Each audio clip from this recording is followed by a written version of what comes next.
Hey man, Happy New Year. Happy New Year. Do you celebrate Lunar New Year? I do. It's besides maybe Christmas season, this is my favorite time of the year. I don't know. I loved it since I was a kid. You get money. Not so much now that we're older. Yeah, the Vietnamese household. Hell yeah, dude. Now there's festivals and stuff, which I went to some this week. Food, line dancing at every restaurant or Asian establishment, which that's my favorite part. Do you follow the superstitions? Like don't take out the trash or don't sweep your house, things like that. So I'm half Chinese, but I'm half Filipino as well. And I grew up in a mainly Filipino household. And as far as I know, we don't usually celebrate Lunar New Year. I've kind of taken it upon myself to celebrate it just alone. But yeah, I didn't get the money like you guys did. Oh no. Do you get the envelopes? I did. And then at some point, my parents made me start giving them out. Yeah, that's kind of how it works. You start making money. I guess. You got to be the one giving out the gifts. It was such a stable income for a few years. When you're a teenager, it's pretty nice. Yeah, Christmas, then Lunar New Year's, like, wow. Just getting so much. What a back-to-back. So it's 2026. You're looking back at your year 2025. What do you think you would say to yourself in 2025? Without knowing what's going to happen in 2025? Yeah, without knowing what's going to happen, because we're recording this podcast. Okay. I kind of want to hear how you feel this year's going to go. Okay. I got an answer for you. I would tell myself, stop worrying about it. It's going to work out. Just enjoy where you are right now. Wow, that's great. I love that. What about you? What would you tell yourself in 2026 regarding 2025? Well, firstly, I'm hoping that we're going to still be doing this podcast then. Yeah. And we'll take a look back at this year's podcast, probably about 52 of them, because that's how many weeks there are in a year. And I'll look back through the entire record of it and think, wow, we worked pretty hard to get all these shows done. Yeah. And we have a lot of trips coming up. For sure, we have the Korea trip, KCON every year. I'm sure it's going to be another great one this year. And Stacy tour. Yeah, I mean, it's going to be a jam-packed year, so I have a feeling that we're going to be looking back on 2025 very fondly. We always say, and I think we mentioned this in the first episode, I don't really see how it could get better than the previous years, and then every year it gets better. So hopefully we can still say that next year too. That mentality is a trap. Every year is better than the last. You got to focus on consistent growth. And, week in, week out, let's get it done, right? Yep. Have you watched like a K-pop concert movie in the theater before? I have not. Kind of like we talked about last week about virtual concerts becoming a thing during the pandemic. For these, I just did not have any interest in them. So I have not. Well, today we'll be exploring the recent trend of concert movies and analyzing the various styles of direction that these movies take.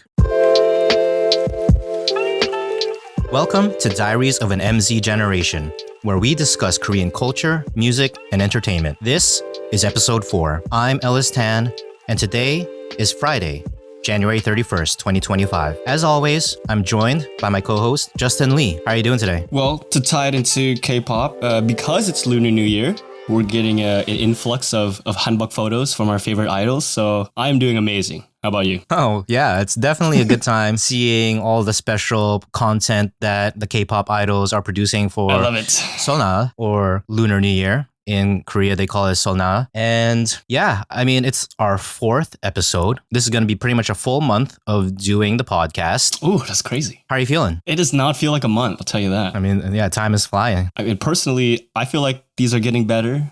As we go on, we're getting a little more comfortable, getting into the groove of things. I'm also getting better at editing these podcasts, so hopefully it's sounding better, sounds more natural, and also the quality of audio recording itself. Hopefully that is not grating to our dear listeners' ears. But yeah. So today, with the growth of K-pop and the large quantity of world tours since the coronavirus pandemic, a noticeable influx of concert movies have been screened and continue to debut at movie theaters. Coming up, we discuss what goes into the production of these movies, what the experience is like seeing a concert movie, and the value that these movies hold as a K-pop fan.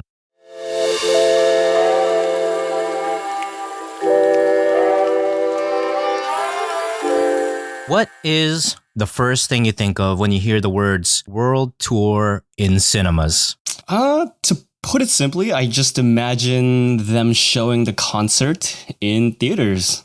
Fans probably attending together, bringing their photo cards and their light sticks as if it were an actual concert. Beyond that, that's pretty much all that comes to mind when I first heard it. When you first heard it, what did you think it was going to be? I thought it was just going to be a regular concert movie just being shown in the theater. Yeah. And that's generally what it is, pretty much. I know that you haven't been to one in the theater, but you're just generally watching the movie. I don't think I've ever seen anyone bring a light stick into the theater. But it's interesting that you really? mentioned that, because that's actually one of the things that I thought of doing, but I've never seen anyone do it. Really? Because from what I've heard, that's what I've heard from people who have gone. They said it's people just bring light sticks and it's kind of like a concert, but without the artist. Wow. Yeah. Well, I guess it depends on where you may be from.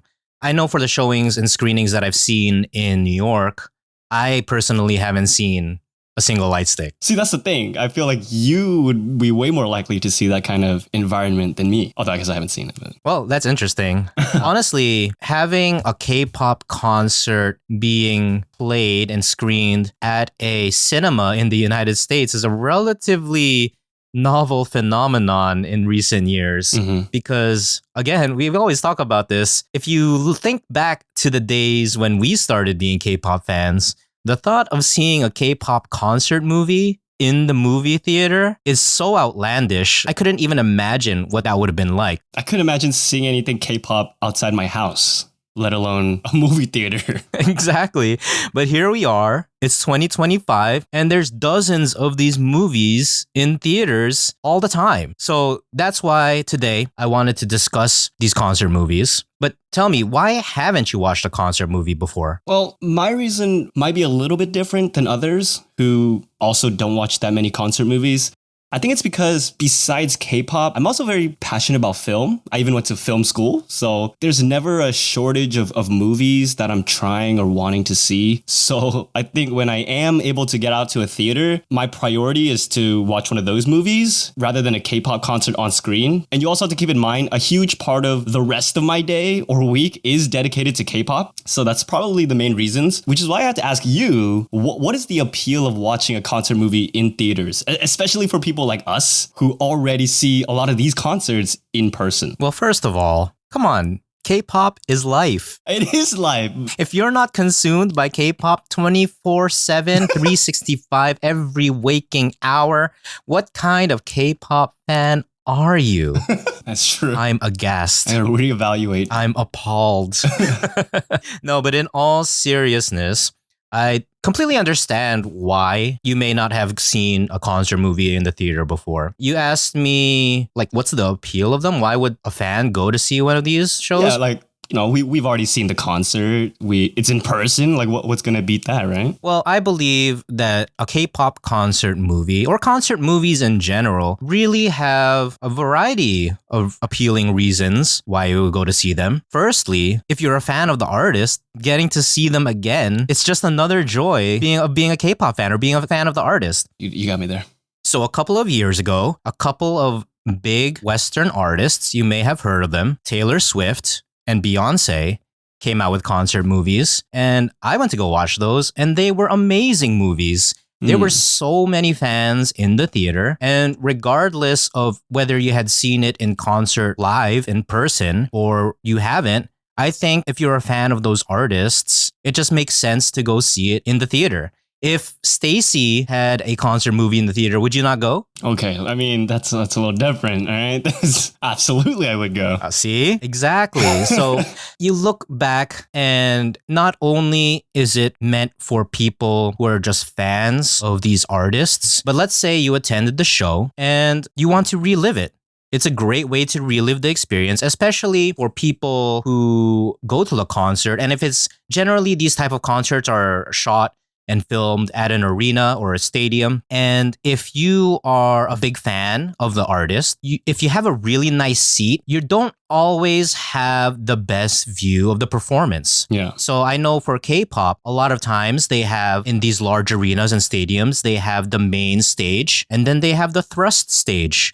And if you want to see the full performance, the quality of dance and singing and everything like that, you will pretty much need to be far away from the artist. But a lot of K-pop fans, they will go to the concert because not only do they want to see the artist, they want to get as close to them as possible and get interactions and see them. And maybe they have a bias or whatever the case may be. Maybe they really want to see an individual member or two. And they'll spend a lot of time focusing on one thing or another. And then they'll miss this part of the performance or that part of the performance. I think concert movies give people a chance to relive the concerts that they attended and see the concert from what is almost essentially the best point of view. Yeah. Outside of being live. Because think about it. If you watch the NFL or a lot of sports, really, in particular the NFL, because the NFL, American football, those stadiums generally hold 50 to 70,000 people. The viewing experience being on the fourth level and extremely far away from the action isn't really the best,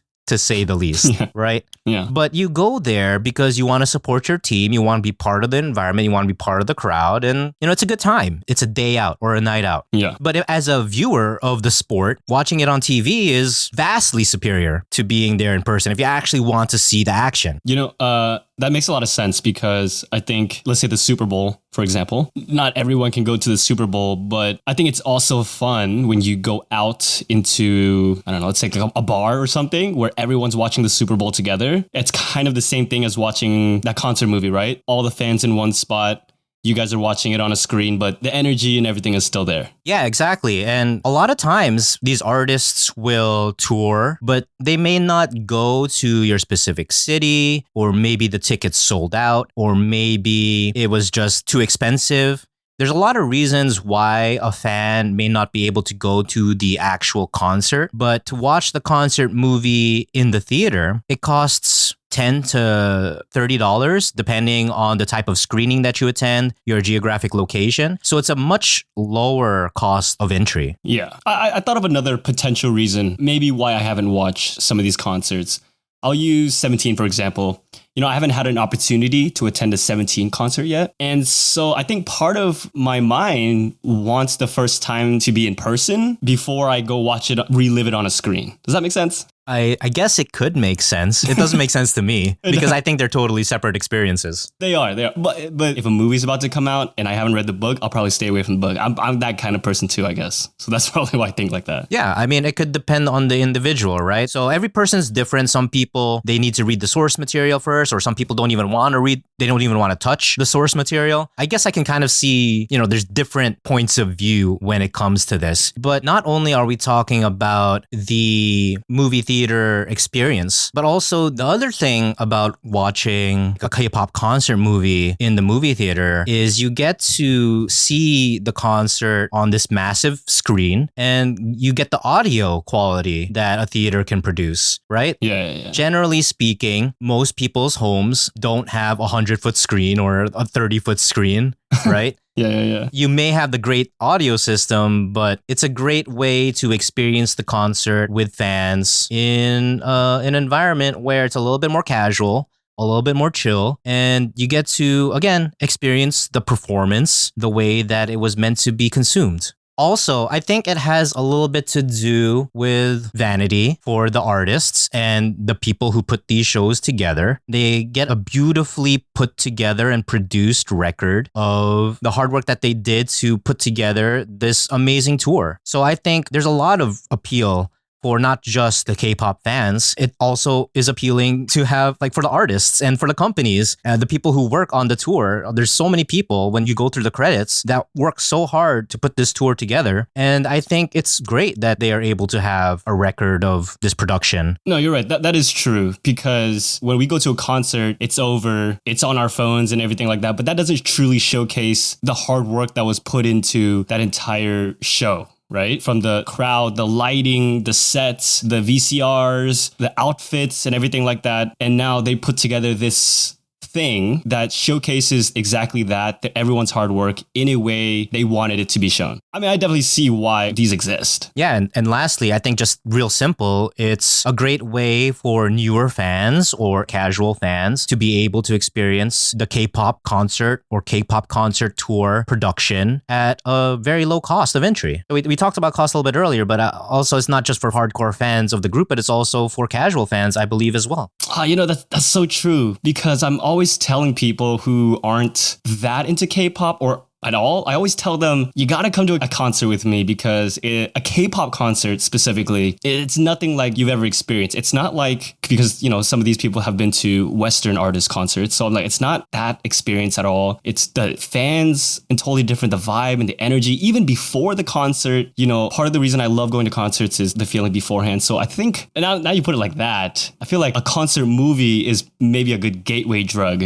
to get those people a taste and then bring them out to a concert once they kind of know what they're getting into. Yeah, I just think there's a lot of value with having these concert movies. And one of the things that my friends and I theorize is that they use these screenings to get a gauge of how many tickets are sold. Yeah, okay. And it gives them market data on where the fans are. Yeah, that's got to be true.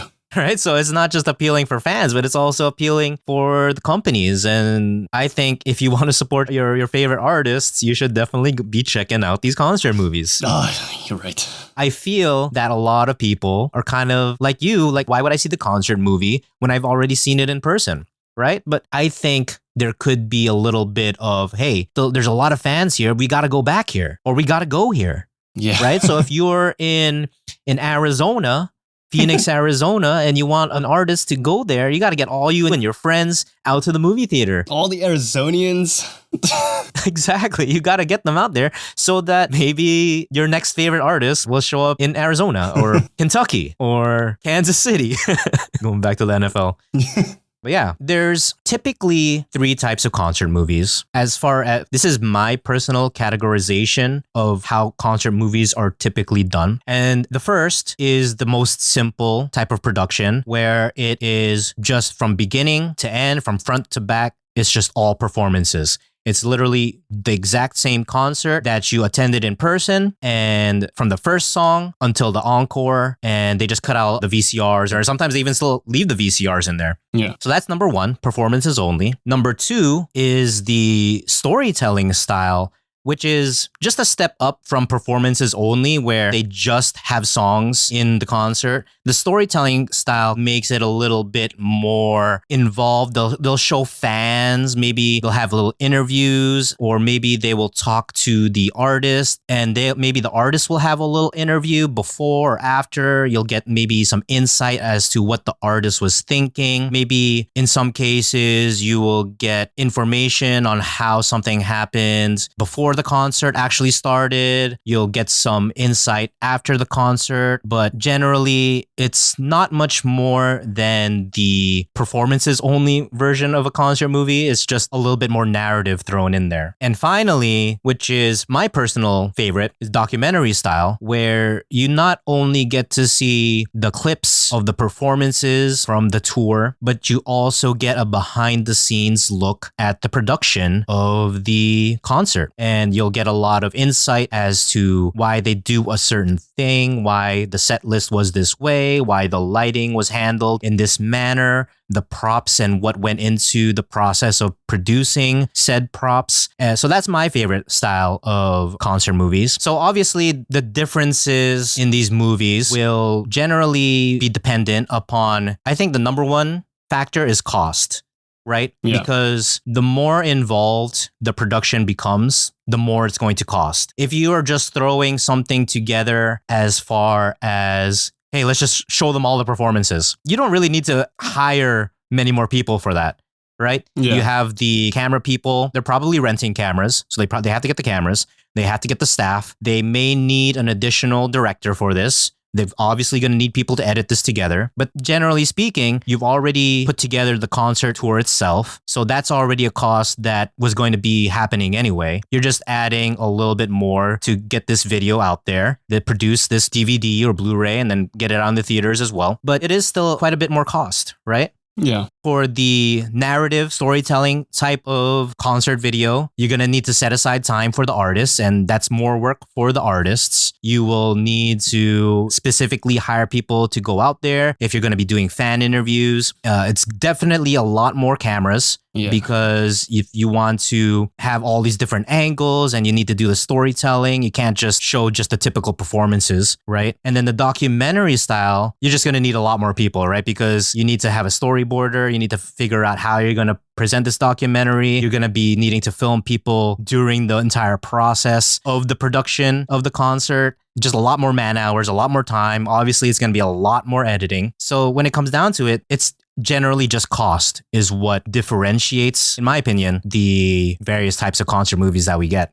Yeah, I know for movies, the behind the scenes and all that part of the DVDs and extras, that's entirely different crew. So I would think that if they're going to do a documentary type of movie for these K-pop concerts, it's probably the same thing. It's like completely separate crew doing that stuff. Yeah, it's if like, for example, the performances only, you might not even need another director. Yeah. You just have the idea of how it's going to be edited, and then, somebody goes and edits it, right? Yeah. You might already have the cameras even, for example, if you were live streaming the concert. But as you progress, it just needs more manpower, more time, more staffing, sometimes even more artist time in the case of storytelling and the documentary style. And yeah. It's not like I've never watched a concert movie type thing before. Back in my early K-pop days, I remember watching Big Bang's entire concert because people would upload the DVD version of it. That's probably where the infamous Haeyoung, like, 여러분, that's where that comes from. Right. That's also how I saw SM Town concerts and things like that. And for those, it was a multiple camera production. It's probably cameras they already had there because on the screen, they're going to cut to different angles. But it was just a concert from beginning to end. So it's kind of interesting how that's evolved now, especially because it's being distributed theatrically worldwide. It's not just for at-home viewing anymore. I will say I've never seen a K-pop concert movie that's documentary style.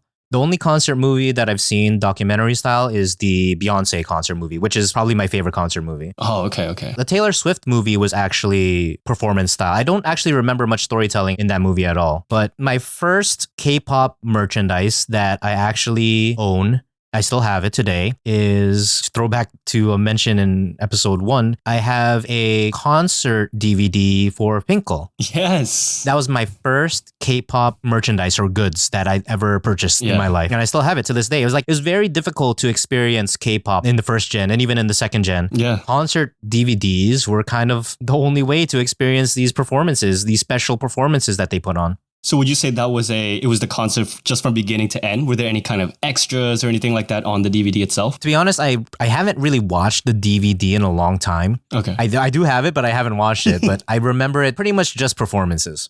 Okay. Like I said, the most that I've seen for a K-pop concert is storytelling. The storytelling aspect can be a little bit involved or a lot more involved. Like in the case of Blackpink, for example, they had a really great storytelling aspect for one of their movies. So can you differentiate a storytelling versus a documentary? Because in my mind, I'm kind of like crossing these. I'm getting them mixed together. Yeah, so again, a documentary is more behind the scenes type of shooting. There is overall plot and direction. There has to be a director specifically for this to put together shots from how the tour and the concert was produced, prepared. A lot of times you'll get interviews with the artist during preparations, whether it be from dance practices or from rehearsals. Sometimes you'll get post-concert interviews, things like that. Whereas with a storytelling aspect, a narrative aspect, it's just very simple. Maybe you'll get one interview from the artist, like Blackpink, you'll get an interview from the artist, and then you'll cut different answers that they have throughout the movie based on how the performances are moving along. Okay. You'll include some shots of fans. Maybe you'll interview fans as well. And it's just a very narrative. Less behind the scenes kind of thing. No, there's no behind the scenes. No behind it. Okay, so that's the big difference too. Just performances with a narrative. Gotcha. Yep. So before K-pop acts started touring like they do now, and before they started getting as big as they are now, pretty much the only way to see their concerts or their tours was through videographic evidence. Yep. Essentially. That's how I experienced it. Yeah. So again, there's a lot that goes into these concert movies as far as production is concerned. And various movies have various traits. Like, for instance, The aespa movie, let me tell you right now, I know you haven't seen it because you haven't seen like aespa concert movie. Mm-hmm. That one was a strange one because it was more of a storytelling aspect where they presented, I believe it was their concert tour in the UK. Okay. But they cut the set list and rearranged the songs into a different order than what was originally performed. Okay. For what purpose? I'm not sure what purpose. Oh, you don't even know. I don't know. Oh. That's why getting into the analysis of these movies, sometimes there's just some strange decisions that are made. The aespa movie was a little bit more of a storytelling aspect where they had an interview with the girls. And after the interview, they had a little segment where the girls were answering questions from fans, to my recollection. So they threw that towards the end of the movie, but they really rearranged the movie in an interesting way. And personally, I wouldn't have done it. And it just made for a really strange viewing experience because for somebody who had actually seen the concert in person, it was just a really jarring experience. Well, do you think it would be jarring if you didn't see the concert? No, I don't think so. Okay. But I don't think the storytelling aspect of it improved the concert movie at all. If they had just played it as it was and did the same storytelling type of content that they had put together, I think it still would have came out probably even better, in my personal opinion. Do you think it's a case, and I'm just theorizing, do you think it's a case where they sat the girls down for an interview and the girls are, talking and describing things and the director and the editors come together and they say, well, the way they're talking about this, if we put these songs in a certain order, it flows better with how they're speaking, like the way they're speaking about it. Was that smooth at all? Or it's just like, I don't know why they're doing this. Yeah, it was. And I think that may be the only reason why they did it. Yeah. But I don't like how they did it. Okay. I don't think people want songs cut. Yeah. I don't think people want songs from the set list cut. If you're going to watch a concert movie, I want to see all the songs that they played at the concert. Yeah. Okay. That's just me. But maybe it's because I had seen the concert in person. Did they advertise this as, and maybe now we're just getting to like semantics, but I wonder if did they advertise this as this is a movie showing their concert, or was this is a movie about their concert? Do you understand what I'm saying? Like, I do. But I referenced a little bit earlier, all of these K-pop concert movies are just so-and-so artist world tour in cinemas. Yeah, okay. So you don't actually know what type of concert movie you're getting before you get into it. Yeah, okay. So that's the reason why I think it would be a lot of fun to analyze these movies from the perspective of both of us having seen them. Yeah. Because a lot of times there will be a case where, oh yeah, that was an amazing concert movie. From beginning to end, I loved how they interlaced this interview with the different songs. And then I loved how they finished it off with this touching moment. All these things that happen outside of the concert itself. And obviously you get the sound production, you get the performances and the visual, the camera angles, the close-ups, the full dance. You can get to see that full performance. But when it comes down to it, a lot of these movies, they're essentially just to help promote the artist. Right? Yeah. And I don't think, in this case, we were talking about the aespa movie. I don't think the aespa movie itself did a great job. But there are other movies that I've seen that are amazing. Like there's the IU movie, which was pretty much performance only. But her concerts are so long, it became like a 3 or 3.5 hour movie just of her performing. Yeah. Right? Yeah. So when you're putting together these movies, obviously you have to take into consideration the angles, the shot types that you're doing, the editing that you're putting together, the pacing, where you're actually going to record. Because, for instance, the aespa one was interesting because they recorded it in the UK. A lot of these concert movies are generally shot and filmed in Korea. Do you have a preference as far as if you were to watch a concert movie where you would want the filming location to take place? Yeah, so I might be biased though, because for context, you and we spoke about this in episode 1. Go listen to episode 1, shameless plug. We went to Singapore to watch Stacy, and then we went to see IVE in Malaysia. And the environment was so different than what we experienced in the US. In the US, I'm used to us standing up, jumping up and down, whereas there's always screaming and everything. And so now when K-pop artists say like, oh wow, the energy is so different here, I understand what they're saying. Because in Malaysia, in Singapore, we were sitting. When they came out, my urge was to stand up, but then I looked back like, oh, I can't do that. And in a movie, I think I would want that energy to be very apparent. I would probably shoot it in the US. I don't know what it's like in the UK, so I can't really speak for that. But you've seen different movies, you've seen the different types. What is your ideal version of that? So you've probably seen some that are mostly shot in Korea. You've seen the aespa one, you said was shot in the UK. What's kind of like the perfect amalgamation of that for you? So I think every person will have a different ideal type of concert movie. And obviously there's going to be overlap because there's only so much you can do with a concert movie. But I had alluded to it earlier where my favorite type of concert movie is a documentary style concert movie because I really value the production that goes into these concert tours. Yeah. So I want to know about the stage director. I want to know about the sound guy. I want to know why they set the lights up this way. I want to know why they decided on a certain prop. I want to know how they made this work or how that worked. So that's the type of stuff that I'm personally interested in. Yes. As far as the performances go, I do not have a preference as to where the concert was shot. For me, if I was going to direct a concert movie, it would be an expensive production.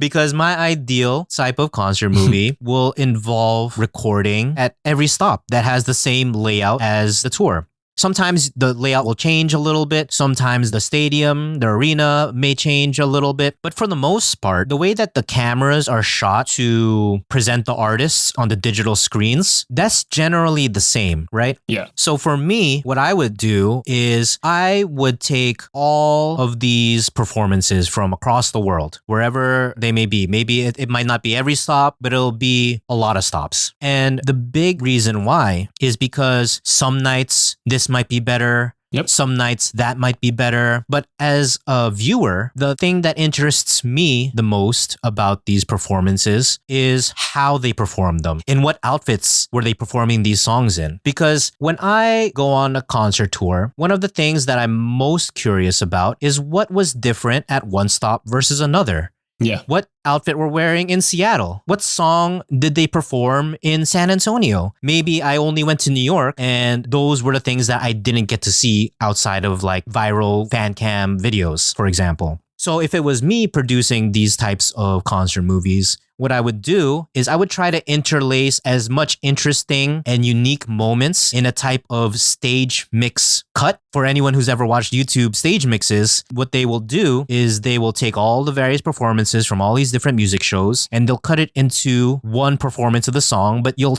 be able to see, oh, this was the outfit they were performing on this show. This was the outfit they were performing on the second week. So one of the big things about K-pop is fashion, right? It's not just about the performances. It's not just about the music. It's not just about the dancing, but it's their personalities, the way they present themselves. And a big part of it is the visual and the fashion, right? So I am curious to see, oh, these were the stage outfits in the UK. Oh, these were the stage outfits on night 1 of Seoul. These were the stage outfits on night 2 of Seoul. So you go to like a Beyonce movie or a Taylor Swift movie, and I have to go to these because these were the 2 very highly grossing films that came out in recent memory in the States. And they stuck within their archetype, being either performance only or documentary style. But they did all these things that I was talking about where they showed this is Texas, this is New York, this is this night, this is that night. Yeah, okay. And I think for me, the ideal concert movie, it doesn't even have to be every stop. It could just be 2 stops or 3 stops or 5 stops. However many stops you want to do it, I want to see multiple outfits.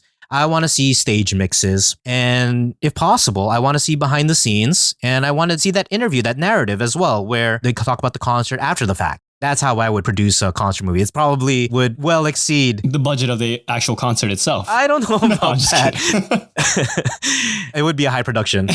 If we put it that way, you know what? First of all, I was just thinking about this when I said, I'll probably take it from the US or something, from those kind of crowds. But then I remember in Korea, they may be sitting down or whatever, but the fan chants are on another level. The banners and the things they bring and the way they're coordinated together. And then they have fan videos that they send to the concert itself and you see the artist watching them. And, you also talk about how you would produce it. I think it would also, for my ideal situation, without watching too many of these yet, I feel like it would change whether it's in a theater or if it's streaming at home. So I feel like if it was in a theater, I kind of want that it's just the performances, beginning to end, just the way we would experience it if we were there. And then if it was streaming on Netflix or something like that, that's when I want to see the behind the scenes. I want to see the preparation. I want to see the problems they ran into and maybe this member was sick for this stop, but then the next stop, they ran into a different problem and how they felt afterward. I'm always so curious what they do when those curtains close. Like right that second, what are they doing? What are they thinking? How did they feel? So I think it also depends the situation I'm watching it into. Yeah, that is 100% a major factor, I think, that should go into the thought process of putting together these movies, because a lot of people, their screen time is valuable, and the concerts are already 2 to 3 hours long in most cases. In the case of IU, it's more than 3 hours long. That's just the concert itself. And then if you want to put all these into a movie and then add in all this narrative and behind the scenes stuff, what kind of runtime are you looking at here, right? So obviously there's a fine balance between putting things together, but one of the beauties of putting together a concert movie is there's a lot of overlapping production. A lot of the major stuff like the stage, the design, the set list, the preparations for the concert, the actual concert itself, obviously the lighting, the sound, all that, that's already something that you were going to do in the first place. Yeah. And then if you were going to live stream this on top of that, that already takes another factor out of producing this concert movie. Like, for example, Blackpink, when they had their concert, the show, they literally just took that live stream and released it as a movie. Yeah, everything's baked in. Everything's the same. Yeah. Maybe they added an interview or something. So as far as it making sense, I think there's a lot of value there as a company, as an artist, to have these concert movies prepared. Yeah. But going back to, you were saying about the location of where they decide to shoot and what location they decide to put into the concert movies. This kind of goes back to what I was talking about with the stage mixes, is you can have the stage mix. You can also have the audience mix. Yeah. Why don't you just have the audio from the Korean crowd and then show the Korean crowd, the American crowd, the European crowd? You can show all of them. Yeah. It's not really a big deal. Just take the best of everything and then put it together. So that's why I think concert movies, I feel performance-only concert movies, and even to a certain extent, storytelling, narrative type of concert movies are a little bit low effort. Because I think if you just put in a little bit more effort as far as the direction and storyboarding goes, I think you can have spectacular concert movies without much more work than the concert movies that we're getting today. Yeah, I can totally see. The good thing is, though, like you said, I feel like this concept of concert movies, and especially them coming out theatrically, it's still a very young thing. And I think if people like me start coming out more and they see that it is worthwhile to invest in these, then we will see that kind of artistry put into these movies. Yeah, I hope so. Well, you tell me as a film major, what is your ideal type of concert movie? Like, what are you looking for in a concert movie? What do you want to see? Because I've been talking all this time about what I wanted. What do you want? So just to kind of repeat what I said earlier, as a movie, it's kind of the same things that you're wanting. It's kind of the same things when you describe what you would do. I want to see the differences from the UK. As someone, like I said, I haven't been to the UK. I haven't been to the concert in the UK. I have no idea what concerts there are like. I have a little bit of idea what it's like over in Asia. And obviously in the US, I know exactly what to expect, right? So I would love to see the mixture of different crowds. I would love to see why they do certain things differently in different countries, things like that. I want to know the reason behind every decision. I want to know why these outfits for Singapore and why these outfits for Mexico. You know what I mean? Like, what were they thinking? But in experience-wise, at the same time, experience-wise, I also wouldn't mind just the concert. But that has nothing to do with the movie, really. It kind of has to do with the experience. I'll give you an example. So BTS performed at SoFi a few years ago, and there was 4 days. I went to the last day. I went to day 4. But on day 3, where I didn't have tickets to the concert, they were showing day 3 live at the YouTube theater right next door. And it was so fun. Fans were there with their light sticks. They were doing the fan chants. Confetti was coming down. I think feathers were coming down at the same time for one of their performances. They had small scale pyrotechnics on stage. It was awesome. And I know not every movie is going to be like that, but even without all that extra stuff, just being in a theater full of rowdy and passionate fans, see, that was a great experience. So if the movie is just the concert itself, I wouldn't mind that as long as the people around me were the ones kind of making it fun. But as a movie, like you said, like as someone who enjoys looking into the storytelling and the decisions and the narratives, yeah, the answer would be very similar to what your over budget production would be. Hey, you can also just separate it, and then you have two avenues of revenue. You have just the performances, and then you have the documentary, and then you release the performances in the movie theater, and then you release the documentary on Amazon Prime or Netflix or whatever, and there you go. You know, like for Wicked just came out. You know, they had the movie, and then they had a version where people would go so they can sing. They had the lyrics on screen. Sing along. Yeah. So they could totally do the separate thing. Yeah, so I think there's just a lot of room for growth there. Absolutely. I am satisfied, generally speaking, outside of the Espo one, which was really strange to me. I still enjoy seeing these concert movies in the movie theater because, again, massive screen. Sometimes there's a case where you can get to see it in IMAX. And it's just great seeing these performances on the huge screen with amazing audio. Again, I mentioned it, I think, like the previous episode, where for me, the best thing about K-pop is the performances. And being able to see the performances at what is almost the best possible way to consume them is just a great experience in general.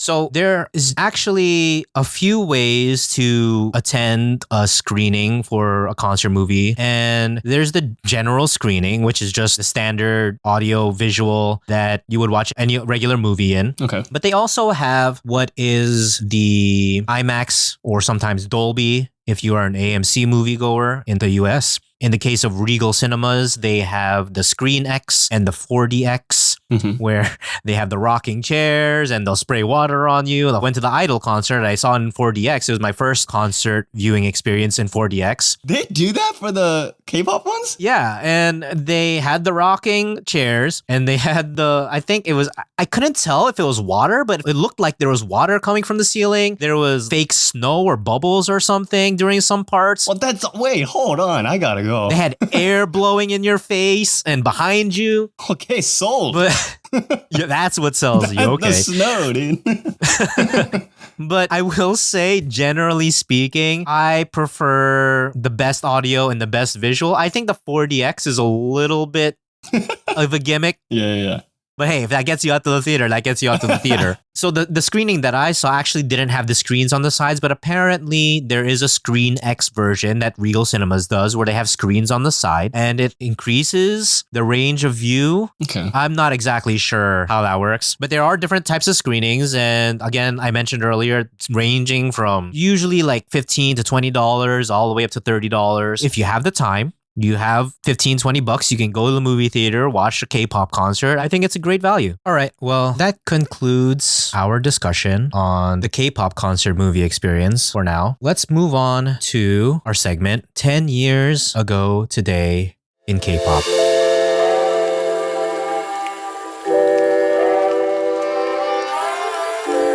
So on January 28th, 2015, g.o.d reunited as a group for the first time in 13 years on the Gaon Chart K-pop Music Awards. Do you actually remember that performance at all? I do not. Not that specific performance, which is kind of crazy. Were you a g.o.d fan at all? Well, it was before my time, I would say, but there's no way I wouldn't have heard their songs or know who they are. You know what I mean? And yeah, so it was 13 years, at that point, back in 2015, that they appeared on this music award show specifically. But I love that we get to talk about them. I'm sure you'll mention this as well, because honestly, one of the best parts about KCON LA 2024 last year was seeing g.o.d perform. It's something I never thought I would get to see.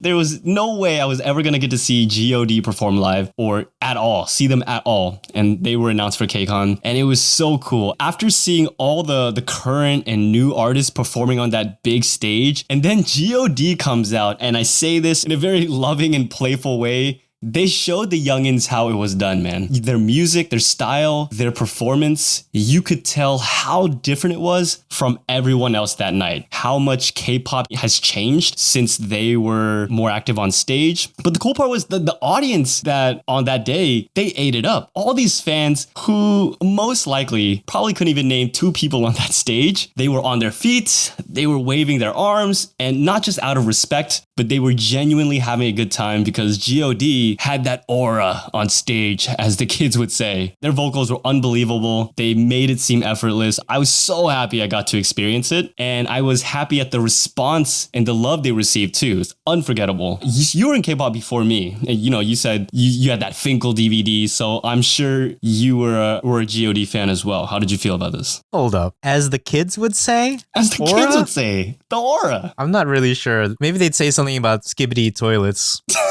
I don't even.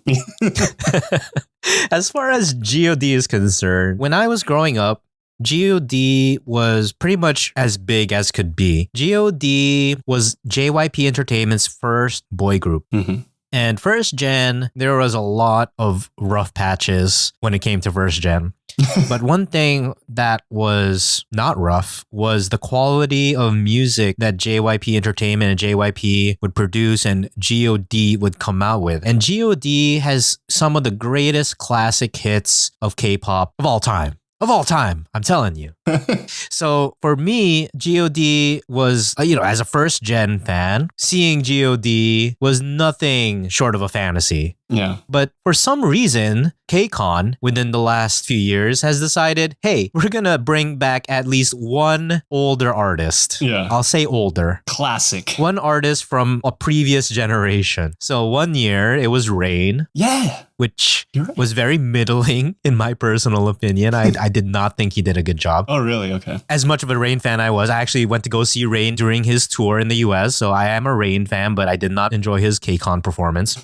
But G.O.D, on the other hand, night and day. G.O.D's performance last year at KCON was possibly one of the best performances of the entire weekend. I agree. I completely agree. Yeah, we got to see them at the KCON stage in the convention center, and we were front row center. Kim Tae-woo was standing directly in front of us. June was rapping to us in our faces. Oh, so good. One of the most exciting times because being able to really experience something that I could never in my wildest dreams thought that I would ever experience. Being able to experience that was eye-opening. Yeah. Because it felt like anything is possible at that point.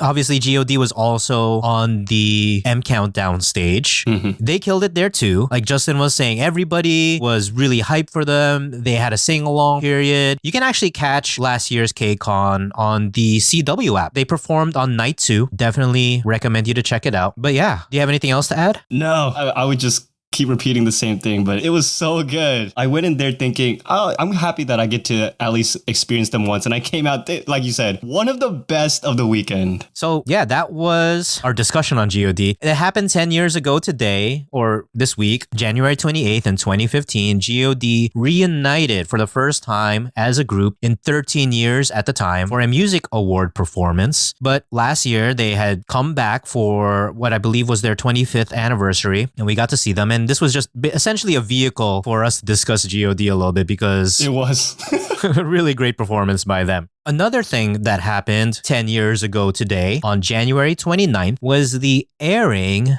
of the first episode of Unpretty Rapstar. So Unpretty Rapstar was a survival music show program created by Mnet after the success of their other survival program, Show Me the Money. Show Me the Money was more of a general population rap or hip hop survival program, but Unpretty Rapstar wanted to put a focus on female rappers. Do you remember the show at all? Oh, of course. I didn't watch Unpretty Rapstar, but, just like Show Me the Money, it was such a big part of the industry at that time. The zeitgeist, if I want to sound fancy. Everyone knew what it was. I know Jessie was already active at that point, but that's how I got to really start getting to know her. Cheetah is someone I discovered through that show. And their song together with Gangnam from the group MIB, My Type. I love that song. I listened to it right before this podcast, and it really takes me back to those days. Simpler times. Did you watch it? So I didn't actually watch the show itself. I don't really watch a lot of programs, especially not survival programs. Yeah. Probably like the only survival program that I watched was Produce, just because of the significance of it at the time. Yeah. But for Unpretty Rapstar, I actually followed the show as much as I could without watching it because not only was the show iconic in the sense that it was promoting female rappers, which at the time in Korea, they weren't really heavily promoted much, right? They were idol rappers, but they were just like rap members of their girl group, right? Yeah. So to put a focus on female members of the hip hop community was really revolutionizing the industry in a way. I'll tell you, the majority of these contestants, I already knew. I already knew Cheetah, obviously Jessie, but I was already a fan of Taimi before Taimi changed her name to Taimi. She had come out with some great hip hop tracks before then, and some of them were actually kind of controversial. Some of them were really good. I was really a big fan of her because she was just a really good rapper. And Kisum. She was a contestant from one of the Show Me the Money seasons, and I'm still a big fan of Kisum today. But probably one of the biggest impacts is a quote from Jessie. Tell me if you know it. We're not a team. This is competition. Yes. This is competition. This is competition. We're not a team.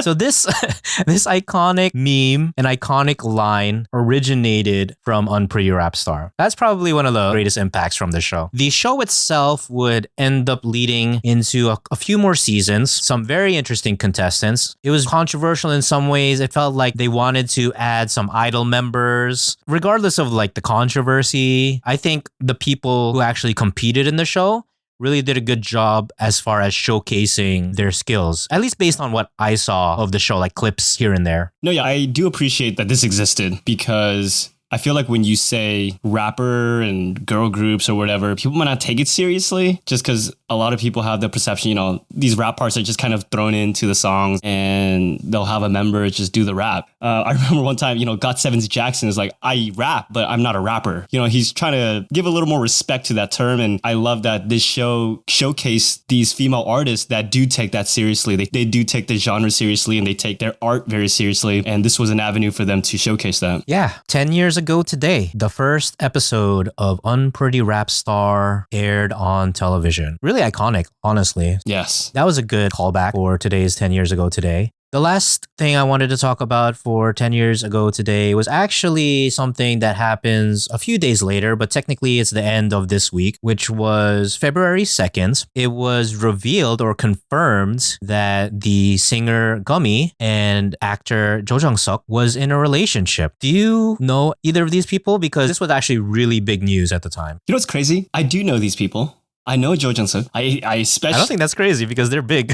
No. Here's the crazy part. I know Jo Jung-suk. I know Gummy. I don't remember this relationship being confirmed at all. I don't remember like it being announced. I don't remember it being confirmed. I don't remember the news. I know she's a mom. I feel like I know they were a thing. It's just one of those things. It's like how Inception kind of describes being in a dream. It's just a thing. You're just there and it's already happened. You don't know how it began. I don't remember this. I'm a lot more familiar with Gummy, obviously, being more into the K-pop music side of things. She was always around the YG artist that I was listening to at the time for obvious reasons. She has a few songs that I love. Her voice is amazing, so smooth. And it was awesome to see her recently on a show with Baby Monster, two artists, YG roots, multiple generations apart, singing together. I thought it was so cool. Do you remember the news? You said this news was huge when it came out, so I'm guessing you remember it. What was the reaction at that time then? Yeah, so I actually found out about this news. It wasn't through like news articles or anything, but it was through 아는 형님, which is Knowing Brothers. Yeah.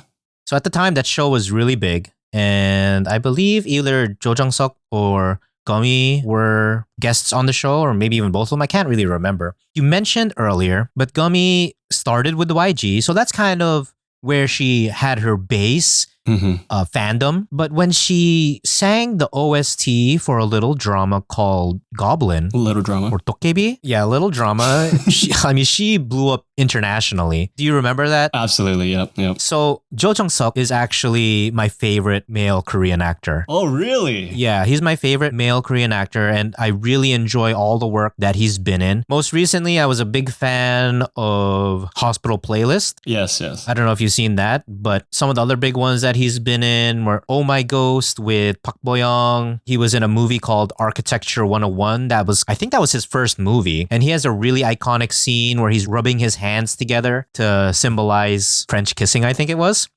So I highly recommend checking out his works. He's one of my favorite actors. He's so funny. And their relationship is so sweet. And I was a big fan of Jo Jung-suk, and I was a fan of Gummy as well. So to hear of their relationship, it was really big news for the industry because it was really unexpected. I don't really remember that time so clearly, but I believe there were rumors of a relationship. But February 2nd, 2015 is the day that their agencies confirmed that they were in a relationship. They're married now. They're married, they have a kid. But at the time, they were still dating. Yeah, it's awesome. Yeah. Okay, so that concludes our 10 years ago today segment for this week. 3 pretty big news headlines, actually. Yeah, it's kind of crazy looking back. This was just 1 week, and we got these 3 huge things that happened. g.o.d, Unpretty Rapstar, which would kind of shape the next few years of that, and this relationship of 2 giant celebrities. Yeah, I feel like this segment, and just K-pop in general, there's always something happening. I think every week we're going to have great topics to discuss. Just the last 4 episodes, I feel like we've had huge things to talk about in the first 4 weeks of January 2015. Yeah, and it's just going to keep growing, and I think your idea,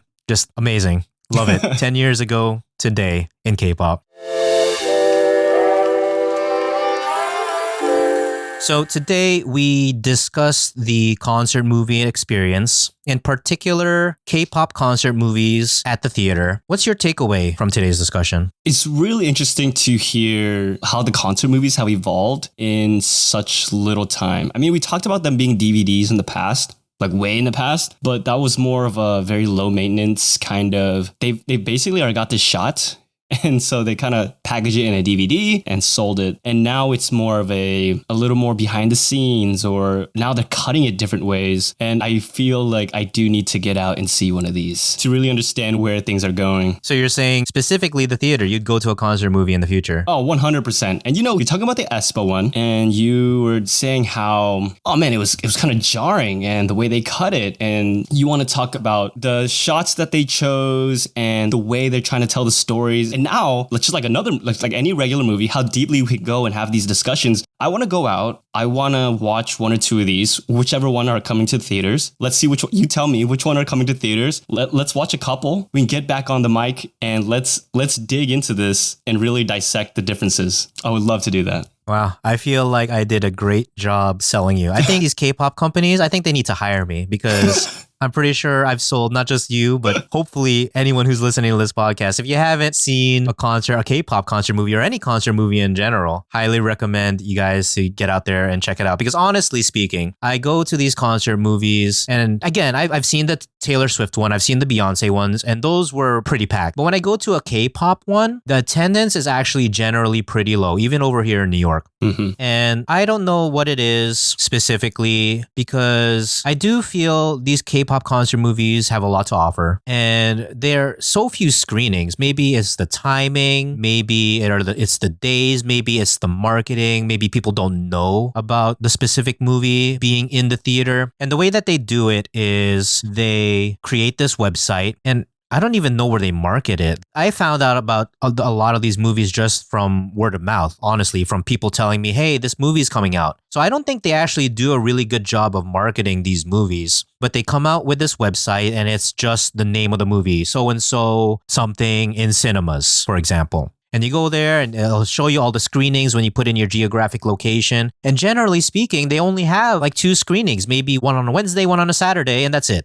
Partly something we talked about last week as well. I think part of it, there's so much content nowadays just on YouTube. You know what I mean? There's concert behinds, and for example, Young Posse just toured, and they're releasing episode by episode the behind the scenes of their tours. So if I see a Young Posse tour in cinemas, I'm like, I don't know. But maybe you can get on a podcast with each and every fan and you can convince them like you convinced me. Well, that's the beauty of podcasts, is that all you have to do is download it on Spotify or iTunes or something, Apple Podcasts, and you can listen to me try to sell you K-pop concerts. You want K-pop companies to hire you, and they're like, Ellis, we would hire you, but your budgets are outrageous.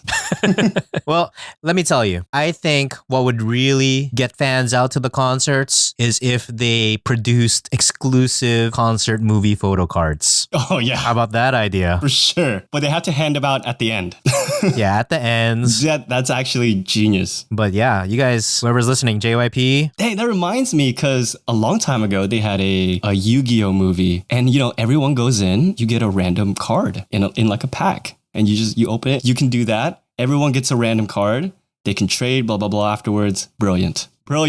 Unfortunately, I'm not hired by JYP or SM or Starship or whoever's putting out these movies. So you won't get any photo cards for these concert movies. But there are some concert movies which actually spurred the creation of this episode. And there's a lot of concert movies that are happening within the next few weeks. The most immediate one, again, I mentioned, I watched the Idol concert, and the Idol concert movie, which was for their 2024 World Tour Idol, that is playing tomorrow, Saturday, on February 1st at select theaters. So check it out. You can just Google it, G.Idol World Tour in cinemas, but the official URL is like gidol-incinemas.com. Next week, there is on Wednesday and Saturday, I believe, IU's concert from 2024. The Winning is also in cinemas next week. Is it? Yeah. Starting on February 5th. Okay. I'm being serious, man.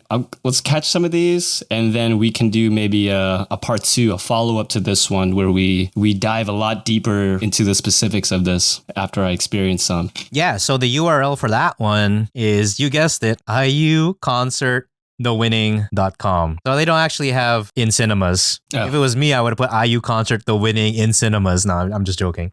But at the end of February, we have the IVE First World Tour in cinema, which was from their concert tour, Show What I Have. And that was the one that we actually went together in Malaysia to see IVE. Amazing. So that one is coming out on February 26th. I believe that should be a Wednesday. And then March 1st, which should be a Saturday. And I couldn't find the website on that one, but I'm sure they'll put together something once the tickets are released, where it'll be something like IVE First World Tour in cinemas.com. You'll probably just be able to Google that. And another one that just got announced was Red Velvet. Yes. Red Velvet has their movie. It's called Red Velvet Happiness Diary, My Dear Revel Love in cinemas. So Revel Love is their fandom. And that one has a website, and it's just redvelvetincinemas.com. And that one is coming out next week. Oh, sweet. On February 5th. All right, cool. So next week we have IU and Red Velvet, and at the end of February we have IVE.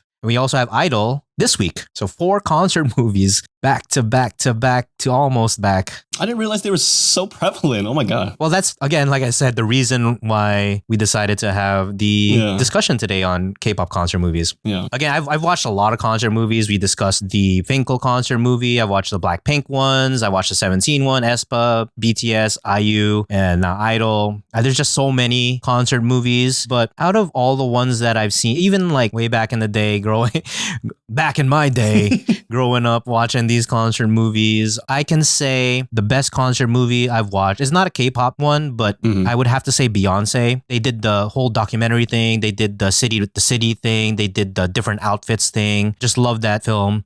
The Taylor Swift one was really great too, because you get to see all the beautiful outfits that she had on. And I'm sure if you are aware of Taylor Swift, you knew how long her concert was. Like her set list was like almost 50 songs, 50. So that was an incredible movie. The K-pop movies, I have a feeling that as it progresses, hopefully it will get to that level of production quality. But for now, we have what we have. And coming up, we have Idol, IU, Red Velvet, and IVE. And maybe even more that I didn't see. Again, like I said, the marketing on these is kind of hit or miss.